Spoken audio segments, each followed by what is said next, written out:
오늘 받으실 말씀은 여호수아 24장입니다. 여호수아 끝장 24장. 여호수아 24장 14절에서 18절까지 되겠습니다.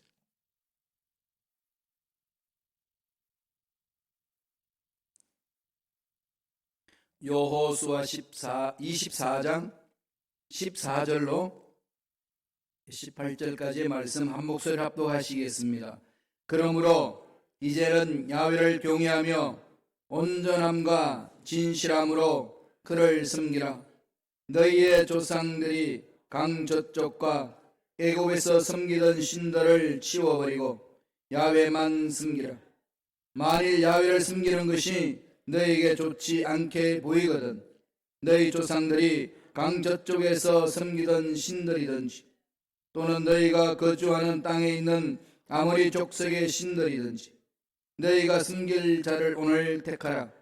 오직 나와 내 집은 야훼를 섬기겠노라 하니 백성이 대답하여 이르되 우리가 결단코 야훼를 버리고 다른 신들을 섬기기를 하지 아니하오리니 이는 우리 하나님 야훼께서 친히 우리와 우리 조상들을 인도하여 애굽 땅 종되었던 집에서 올라오게 하시고 우리의 목전에서 그 큰 이적들을 행하시고 우리가 행한 모든 길과 우리가 지난 모든 백성들 중에서 우리를 보호하셨음이며 야훼께서 또 모든 백성들과 이 땅에 거주하던 아모리 족속을 우리 앞에서 쫓아내셨습니다.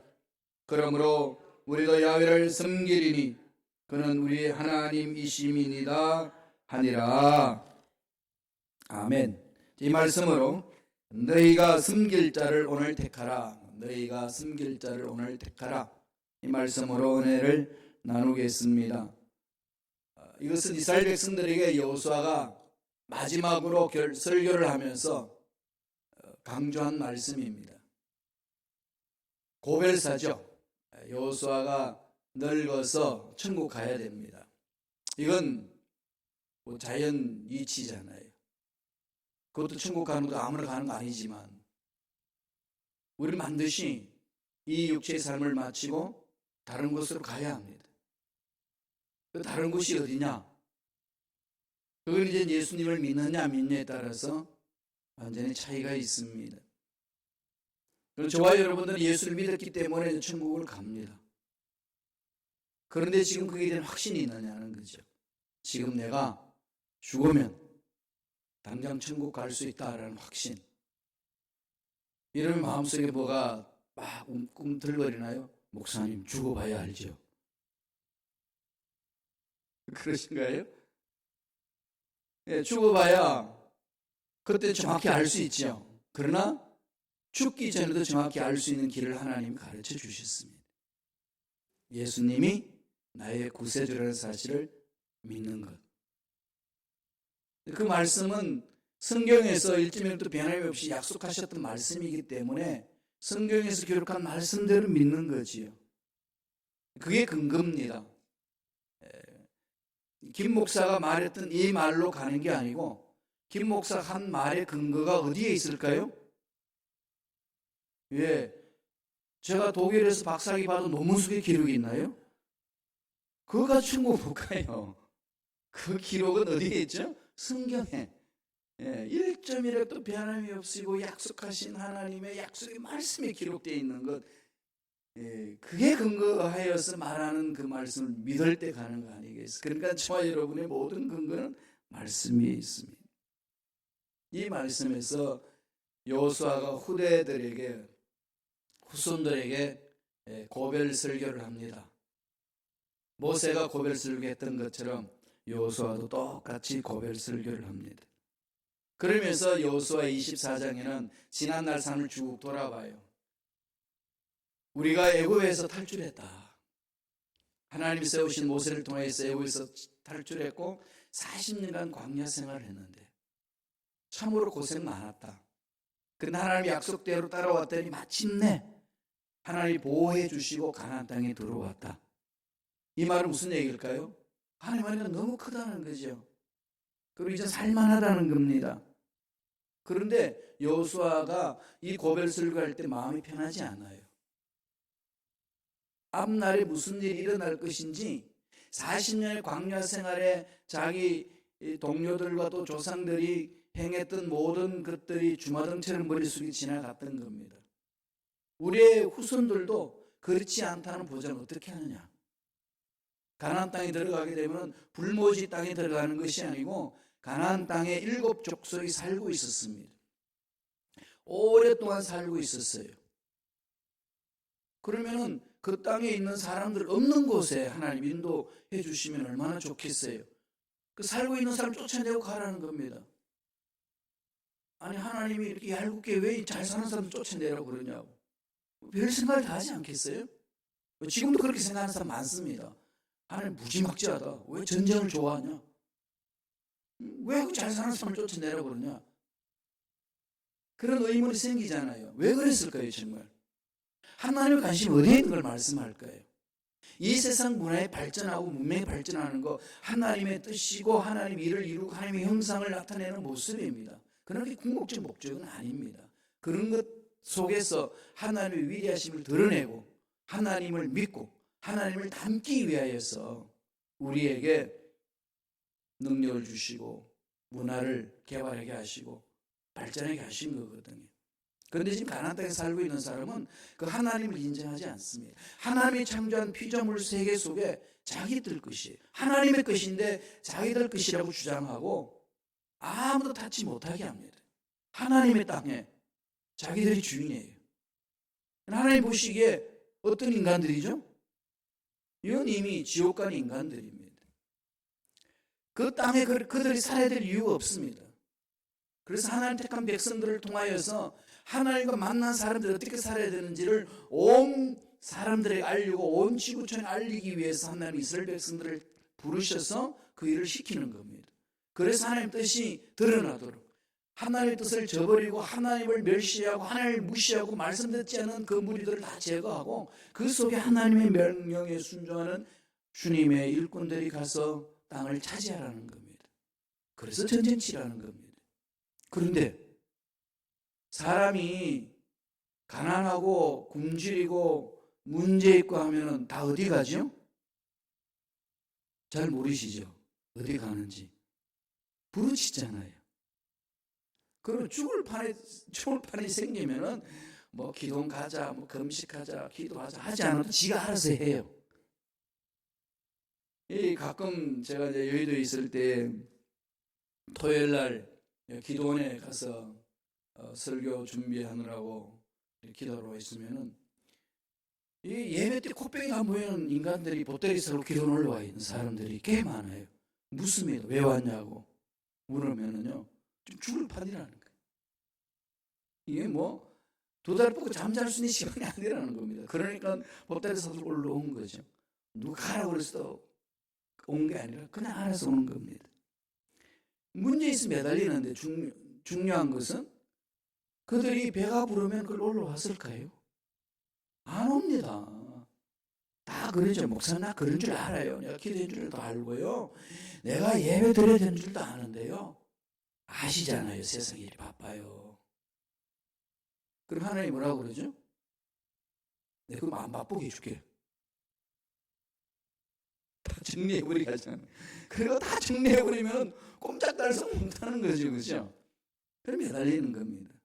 이걸 지금 여호수아가 보는 거죠. 이들이 배부르고 등 따스우면은 가나안 땅 문화에 인간 쾌락을 즐길 수 있는 것들이 어마하게 많이 쌓여 있거든요. 하나님을 떠나 있는 세상은 육체적인 쾌락을 즐길 수 있는 곳이잖아요. 그 땅으로 이제 들어가서 쫓아내고 나라를 세워야 됩니다. 근데 그런 상황을 바라본 여호수아의 마음이 어떻겠어요? 고통스러운 거죠. 그래서 오늘 고별 설교에서 그런 겁니다. 너희들이 섬길 자를 오늘 택해라. 결단을 촉구하는 거거든요. 이 말씀을 통해서 저와 여러분들이 2019년을 어떻게 마무리 짓고 2020년을 어떻게 맞이할 것인지, 또 주님 오실 그때까지 어떻게 신앙생활을 해야 될 것인지 말씀을 통해서 은혜 받기를 바랍니다. 주님이 여호수아를 통해서 이스라엘 백성들에게 말씀한 것이 아니라 우리에게도 동일하게 말씀합니다. 어떻게 하라고 말씀합니까? 첫째로 야훼만 섬기라. 전능하신 야훼만 섬기라. 야훼라는 게 뭐죠? 스스로 있는 자. 스스로 있는 자. 신비롭잖아요. 그죠? 우주 만물을 생각하면 이 우주 만물 어디서 왔느냐? 하나님으로부터 왔습니다. 그럼 하나님은 어디서 왔느냐? 하나님 출처는 어디죠? 스스로 계시는 거예요. 이건 우리 인간의 이성을 초월합니다. 이 문제가요, 믿음이 없이는 해결 안 됩니다. 계속 추측해 올라가 보세요. 나는 어떻게 태어났냐? 엄마 아빠를 통해서. 엄마 아빠는 어떻게 됐냐? 할아버지를 통해서. 할아버지 어떠냐? 정조 할아버지를 통해서. 정조 할아버지 어떻게 됐냐? 코조 할아버지를 통해서 쭉 올라가 아담이 나왔어. 아담 어디서 왔냐? 하나님 만들었어. 그럼 하나님 어디서 왔냐?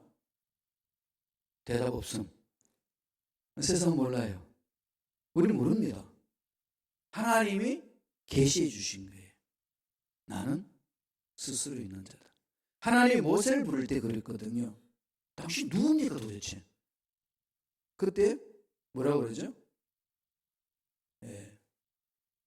에예해 아셀 에예해 히브리 말로 그렇게 돼 있어. I am that I am.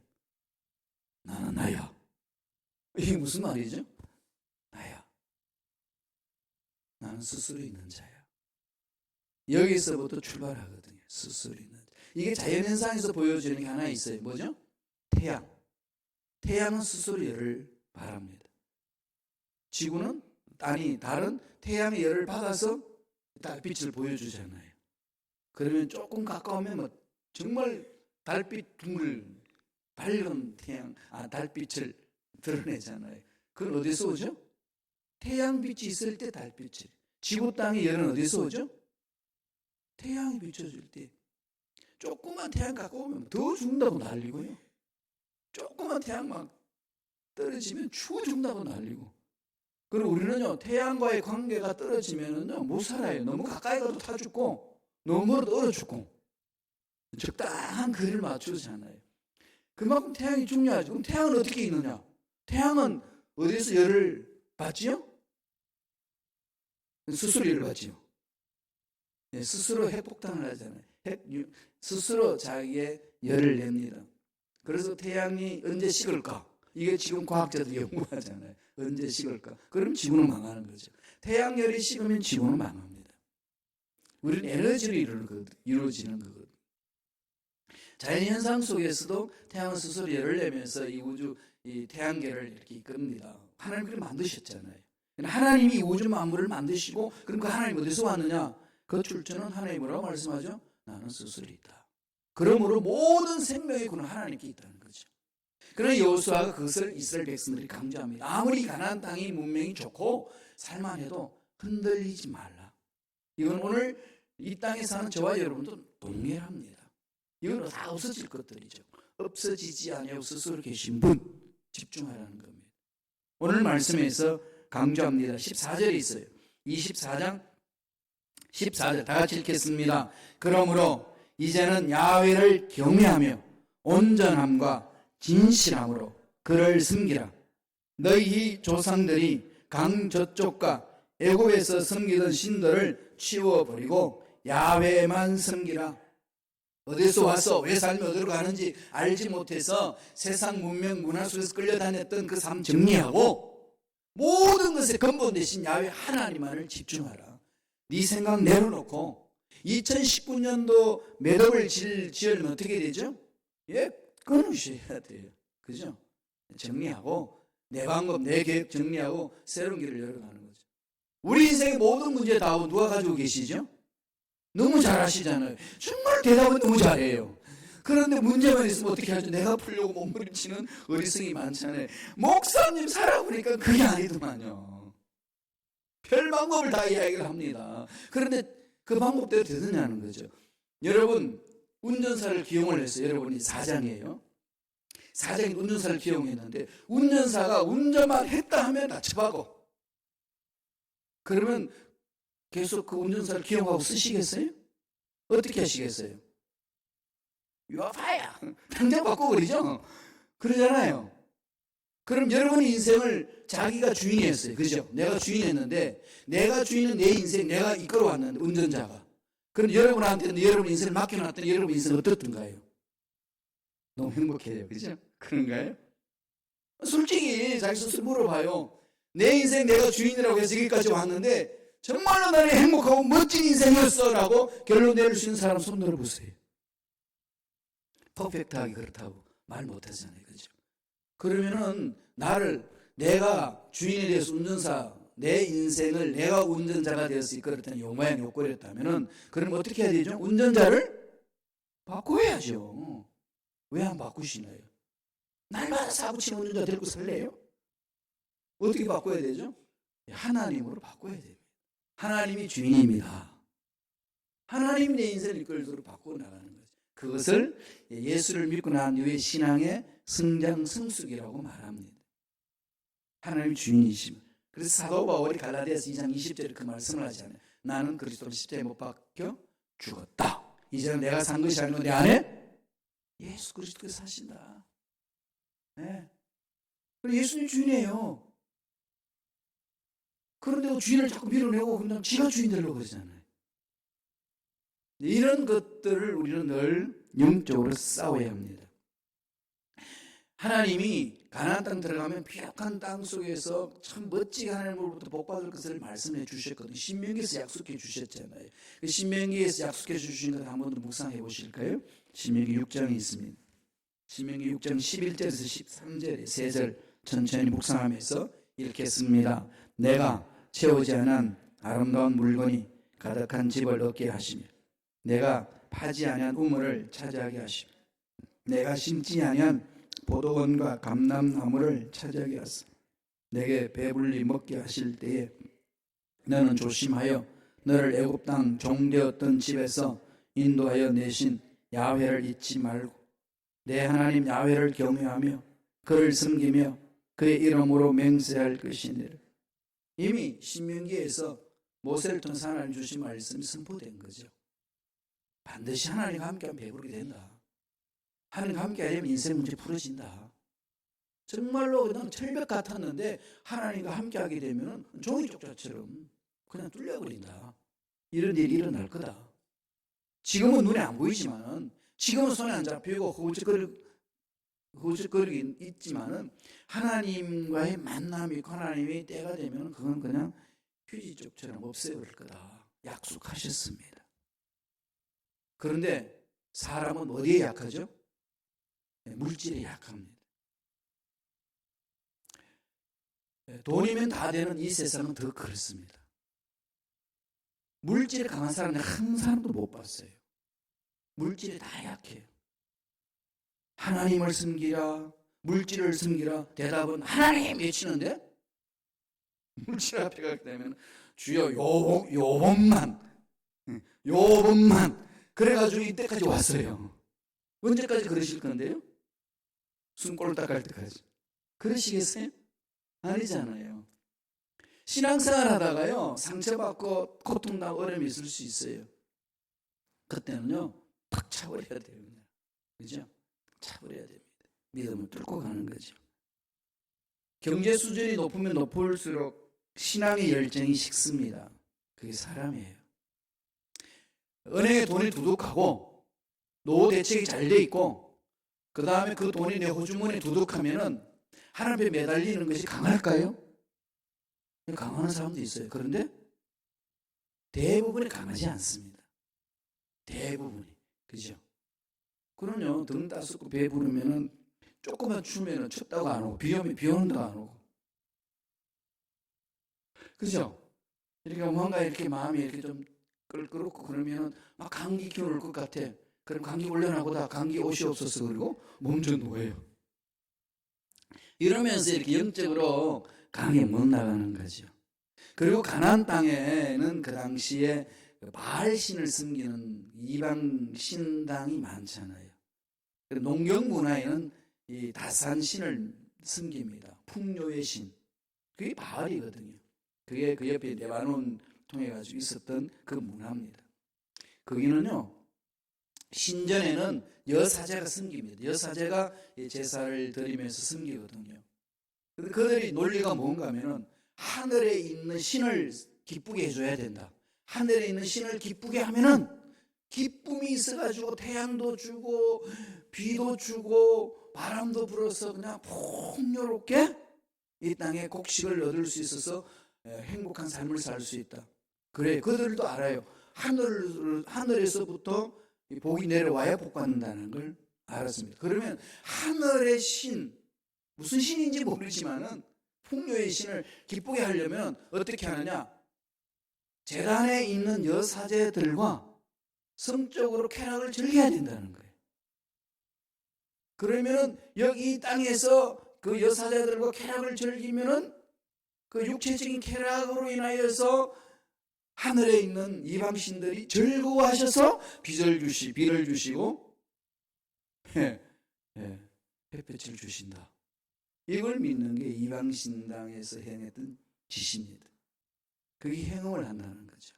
그러니까 그 당시 이방신당에 있는 여사제들은 다 창녀들이었어요. 이게 가나안 땅에 있습니다. 이스라엘 백성도 들어가서 한 번도 경험해보지 못한 세계를 보잖아요. 어렵고 힘들면 하나님께 매달려가지고 몸부림치다가 뭔가가 손에 주어지고 풍요롭게 되면 사람은 무장해제가 되잖아요. 돈을 숨기죠? 돈을 숨기면 찾아오는 게 쾌락입니다. 그죠? 그럼 쾌락이 오면은 그 사회는 부패되는 거거든요. 그래서 망하는 거거든요.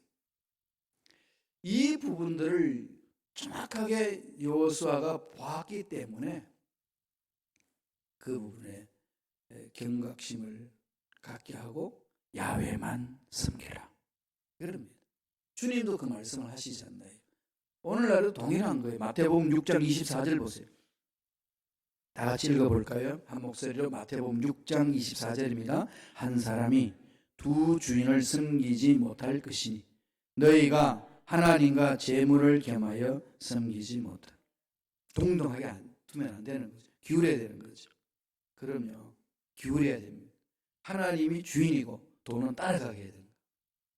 그런데 많은 분들이 돈이 주인이고 하나님 따라가게 만드는 거예요. 돈을 풍성히 갖기 위해서 하나님이 나를 도우셔야 된다는 거예요. 그게 아니고요. 주인이 하나님이시고 하나님 명령에 순종하면 하나님이 가지고 있는 그 돈이 내 삶에 따르게 한다는 거죠. 주님 그걸 말씀합니다. 돈이 필요 없다는 게 아니고 행복한 삶이 아니라도 괜찮은 게 아니고 어떤 상황이 있든지 하나님을 경외하는 삶이 되어야 된다는 겁니다. 그래서 하나님만 섬겨요. 이거 자꾸 훈련해야 돼요. 서로 이야기하고 기도하고 말씀 안에서 자꾸 자신을 돌아봐야 됩니다. 두 번째 뭐라고 말씀하나요? 야훼 앞에서 결단하라는 거죠. 야훼 앞에서. 이걸 무슨 신앙이라고 그러죠? 코람데오 신앙. 라틴어로 코람데오를 그러잖아요. 하나님의 면전에서. 사도 바울이 늘 그러죠. 무슨 일을 하든지 하나님이 원하시는 일, 하나님을 위해서 하는 일, 하나님 면전에서 하는 일로 늘 생각하며 살라. 그렇게 얘기를 했습니다. 오늘 말씀을 보실래요? 15절이 있습니다. 여호수아서 24장 15절 다 같이 읽습니다. 만일 야훼를 섬기는 것이 너희에게 좋지 않게 보이거든 너희 조상들이 강 저쪽에서 섬기던 신들이든지 또는 너희가 거주하는 땅에 있는 아모리 족속의 신들이든지 너희가 섬길 자를 오늘 택해라. 자유를 준 거죠. 신앙생활은 자유예요. 자유입니다. 그러니까 하나님의 은혜 속에 들어가게 되면 내 마음속에 꿈틀거리는 소원이 생겨요. 그 소원이 생기는 대로 일을 해나갈 때는 그 속에 기적이 있습니다. 아무리 어려워도 주저앉지 않습니다. 그냥 밀고 나갑니다. 하나님이 주시는 그 은혜가 내 마음속에 없이 의무감으로 뛰어들면, 책임감으로만 뛰어들면 어느 정도는 갈 수 있을는지 몰라도 막다른 골목까지 가지를 못합니다. 중간 포기하는 거죠. 그래서 신앙생활이 중요한 것은 가장 먼저 하나님의 그 은혜를 체험해야 돼요. 하나님의 사랑을 체험해야 됩니다. 하나님의 사랑 그 은혜를 어떻게 체험하죠? 눈에 보이지도 않는 하나님, 만질 수도 없는 하나님. 어떻게 그분 만나고 그분 음성 듣습니까? 늘 말씀드렸듯이 하나님의 약속의 말씀, 이 말씀을 붙드셔야 돼요. 자꾸 잊어먹잖아요. 왜 잊어먹죠? 피곤해서 잠자기 바쁘고, 바빠서 드라마 보기 바쁘고, 바빠서 세상 일에 분주하다 보니까 말씀 못 읽었네. 다음 일치. 그래서 한 주간 다 보냈어요. 그런 일이 많죠. 이 얘기 들으면 괜히 그냥 가슴이 뜨끔하죠. 그죠? 이거요, 여러분. 정말 이거 그냥 슬렁슬렁 넘길 문제 아니에요. 이게 내 발목을 잡으면은요, 이 삶이 잡으면은 그냥 평생 가요. 정말 그렇더라고요. 나 몰랐는데 그러시더라고요. 이게 지금 우리 모두가 경각심을 갖고 몸부림쳐야 될 부분이거든요. 그래서 오늘 여호수아가 그럽니다. 너희가 섬길 자를 오늘 택해라. 결단하라는 거죠. 자유 줄게. 바알 신성교도 좋고 아모리 신성교도 좋다. 그건 너희 자유야. 그건 누가 우리 맡겠냐. 그러나 우리가 여기까지 오게 하신 그 하나님 앞에서 결단을 하라는 겁니다. 갈멜산에서 엘리야가 하나님을 섬길 것인지 바알 신을 섬길 것인지 결단하는 부분이 나옵니다. 후대에도 이제 하나님 세우신 일꾼들이 그것을 말씀하죠. 한번 어떻게 요청하는지 한번 보실래요? 열왕기상 18장 21절입니다. 다 같이 읽겠습니다. 너희가 어느 때까지 두 사이에서 머뭇하려느냐.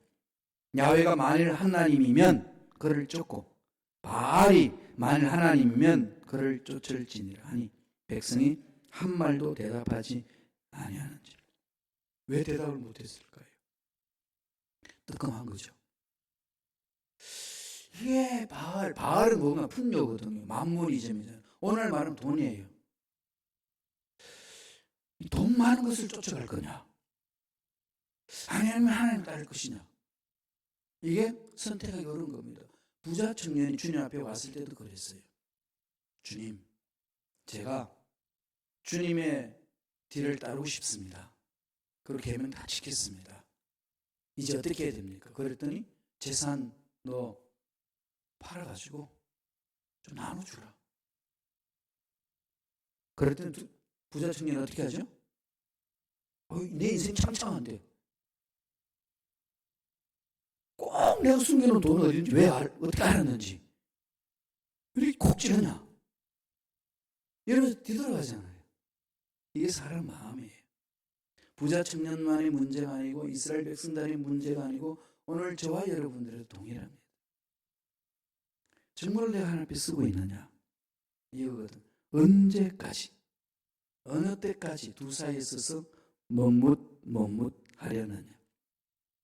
구체적으로 콕 찌르잖아요. 그죠? 이게 하나님이 주의 정도를 통해서 메시지를 던져주고 있습니다. 좀 부끄러운 얘기입니다만 우리 목사님들은 자유롭냐? 정말 자유롭지 않습니다. 그런데 지금 한국의 대형 교회들이 자꾸 이렇게 막 세상으로부터 지탄을 받고 있는 이유는 딴 거 없잖아요. 그죠? 사실상에 지금 그 대형 교회의 그 목회했던 목사님이 그 교회 자꾸 분란이 일어나는 거는 아들한테 그 교회를 세습시키려고 하니까 막 안 된다고 막 싸우고 왜 그러냐 우리 모두 원하는데 이러는데 그게 원인은 딱 한 가지예요. 뭐죠?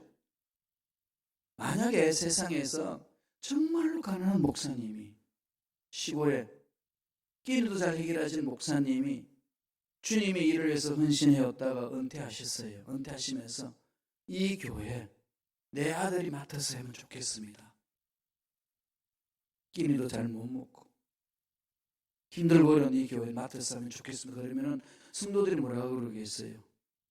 당신 아들은 안 돼. 이렇게 할 사람이 있겠어요? 아무도 없습니다. 딱 하나예요. 돈 때문에 그러는 거죠. 기득권 때문에 그런 거 아니겠어요? 이걸 자꾸 왜곡시키잖아요. 왜 세습이 안 되냐? 자꾸 이쪽으로 몰고 갑니다. 그러면 안 돼요. 내려놓아야 되잖아요. 제가 이런 말을 하는 저도 말할 자격이 없어요. 쿡 찌르더라고 선배 목사님. 야, 김 목사, 네가 그렇게 돈 많고 네 아들이 그렇게 있으면 너 그런 말 할 수 있어? 난 아들 없어요. 돈도 많이 없고. 어느 누구도 자유롭지는 못해요. 그죠? 그런 늘 상대방의 입장을 헤아리면서 우리들은 그럼에도 불구하고 뭘 해야 되죠? 결단해야 되는 거 아니겠어요? 하나님 앞에서. 어떤 목사님이 유산 물려주지 말자, 유산 물려주지 않기 운동을 막 벌였어요. 그랬더니 후배 목사님은 자기가 없습니다. 그 말하기. 왜? 그랬더니 목사님 물려줄 유산 있으세요? 아니, 본인은 물려줄 유산 나는 없으니까 그따구 소리 하지. 아니, 유산 있으면 그런 말 하겠냐고. 그러니까 그분이 멈칫하시더라고. 그러네. 이게 우리 모든 인간사가 경험하는 거예요. 이럴 때일수록 우리들은 어디에 써야 되죠? 말씀에 써야 돼요. 너희가 섬길 자를 택해라. 섬길 자를 택해라. 그래서 여호수아는 뭐라고 그러잖아. 나와 내 집은 야훼를 섬기겠노라. 어떤 상이 벌어져도 야훼를 섬기면 가겠노라. 결단합니다. 한번 읽어보죠. 여호수아 24장 15절 좀 띄워주세요. 여호수아 24장 15절 말씀입니다. 우리 자막을 통해서 다 같이 읽어볼까요? 여호수아 24장 15절 말씀 제가 읽어드릴게요. 한 목소리 성경을 보고 읽으세요. 올라와 내 자막에 다 같이 읽습니다. 만일 야훼를 섬기는 것이 너에게 좋지 않게 보이거든 너희 조상들이 강 저쪽에서 섬기던 신들이든지 또는 너희가 거주하는 땅에 있는 아모리 족속의 신들이든지 너희가 섬길 자를 오늘 택해라. 오직 나와 내 집은 야훼를 섬기겠노라. 15절에 뒷절 보면 그 말씀이었죠. 오직 나와 내 집은 야훼를 섬기겠노라. 이게 결심하고 결단하는 거잖아요. 그죠? 결단하고 나아가는 삶의 자세입니다. 그러니까 저와 여러분들이 늘 이 여호수아처럼 이런 결단을 나아갈 때에 자녀들이 이 미국 문화에 들어가다가도 돌이키거든요. 엄마 아빠가 하나님을 섬기며 나아가는 그 삶을 보고 그 결단을 보고 씁니다. 이게 지금 저와 여러분들이 싸워야 되고 결단하고 나가야 될 부분들이에요. 우리가 그렇게 물려주기를 원해서 모아놓던 그것들 다 없어지는 것들입니다. 그것보다 더 귀한 것, 영원한 것, 그리고 하나님 주신 복을 자녀들에게 물려줄 수 있는 특권이 있다는 것. 이거보다 귀한 게 어디 있습니까? 야, 내가 너한테 줄 것은 기도밖에 없다. 이게 아니라 내가 기도해 줄게. 가장 귀한 거 줄게. 내가 너를 위해서 기도한다. 이걸 우리가 당당하게 외치셔야 돼요. 가지지 못한 자의 푸념이 아니고요. 가지지 못한 자들의 이 패배의식 속에서 외치는 소리가 아니고 기도해 줄게. 이거보다 귀한 게 어디 있느냐. 가장 큰 선물이다. 이러면서 당당하게 나 스스로가 당당해야 되고 나 스스로가 그에 대해서 하나님의 귀한 은혜라는 것을 감격하면서 외쳐주는 겁니다. 그럴 때에 그들이 올바른 삶을 살아갈 수가 있고 우리들도 하나님의 올바른 삶을 살아낼 수가 있습니다. 이런 은혜가 저와 여러분 삶에 넘쳐나길 간절히 축원합니다. 기도하겠습니다. 하나님 감사합니다. 여호수아를 통해서 하나님 앞에 결단할 수 있도록 기회를 주시니 감사합니다. 우리 힘으로 못하오니 성령의 힘과 능력과 은혜로 역사하여 주시고 기적으로 인도하여 주옵소서. 나서 예수 이름으로 명하노니 우리 기도와 우리 믿음과 우리의 삶을 괴롭히는 모든 흑암의 세력들은 떠나갈지어다. 하나님 말씀에 서지 못하게 하고 돈에 끌려서 문제에 끌려서 세상의 분주한 일에 마음 뺏겨서 하나님이 원하신 일을 하지 못하게 만드는 흑암의 세력들은 사라질지어다. 지혜하신 하나님을 찬양합니다. 홀로 영광 받아주시고 날마다 성령으로 충만케 하여 주셔서 하나님께 영광 돌리는 삶이 되게 역사하여 주옵소서. 은혜 감사의 예물 드립니다. 드린 손길 기억해 주시고 30배, 60배, 100배, 1000배, 만배 복을 받아 누릴 수 있도록 역사하여 주옵소서. 감사하고 예수님 이름으로 축복하며 기도드리옵나이다. 아멘.